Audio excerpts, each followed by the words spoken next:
I'm going to show you a little technique I use on jewelry to get a really nice satin finish. It's basically just sandblasting on a really minor level without any compressed air or without any fancy equipment.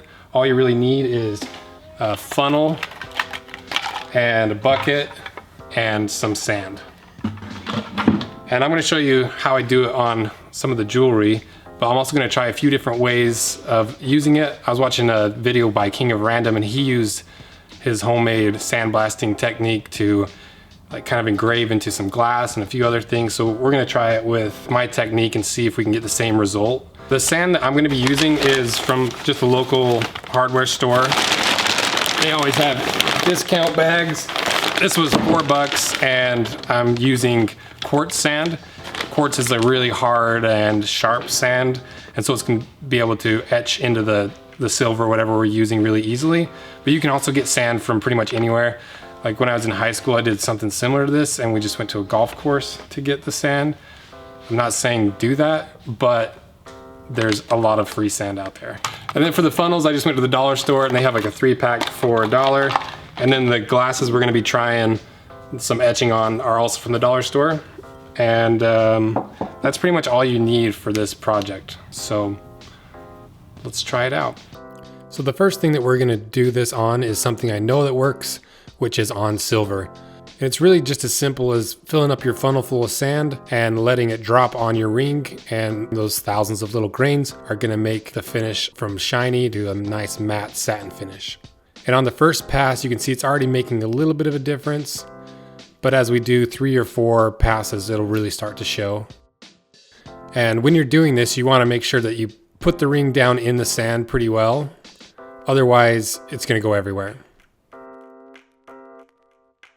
And now you can see the finished product. We've got a really nice, clean, even finish on one side, now compared to the mirror finish on the other side. And it's pretty hard to get this finish anywhere else other than doing this. You can try it with sandpaper, and that's kind of what I want to show you the difference on this next ring. Is this ring is one that I pre-finished with a little bit of sandpaper, but you can see all the little scratches in it everywhere. So after going over it just a few times, that finish is a lot more even, and now you can see the difference between before and after hitting it with the sand. And now we're going to try it on the glasses. I've never tried this before, so we'll give it a shot and see how it goes. In the King of Random's video, it looked really good, and I was surprised at how professional it looked. So we'll see if we can do this from stuff that you have at home. So first thing I do is I'm just taping up the glass, and then I draw out my design, and shout out to my mom. Next, I cut it out with the razor blade and remove all the negative space so that it has a nice contrast when I get that finish on there. And then I'm just gonna do the same thing I did before, just hit it with the sand over and over.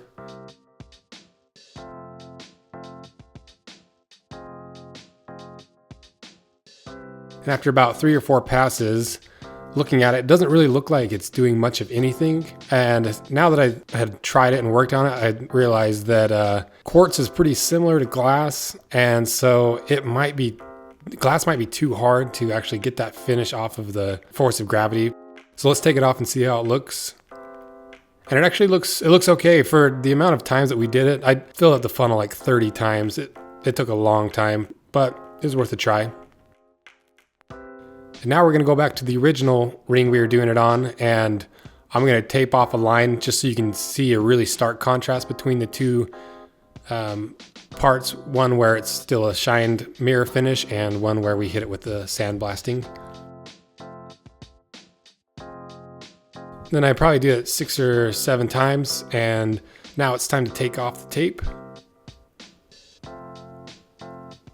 And it looks so good. I was really blown away at how crisp that line is. It's the first time I've ever taped anything off like this. And I thought that maybe the edge would be blurred a little bit, but it actually turned out perfectly, and it kind of gave it a unique look. So I might try this on a few different rings in the future. Like maybe do the inside a mirror finished and the outside like that matte satin sandblast finish, but I don't know what to see. Okay, now I'm going to try it on some brass. So this is just a Conway buckle from one of our camera harnesses. And so we'll see if brass is going to take that finish as well. It should, because it's a soft metal, just like silver is, and the rose gold. So it should be fine, but we'll give it a try and see how it looks. I got really sick of standing and holding that funnel, so I decided to sit on the bench and do it.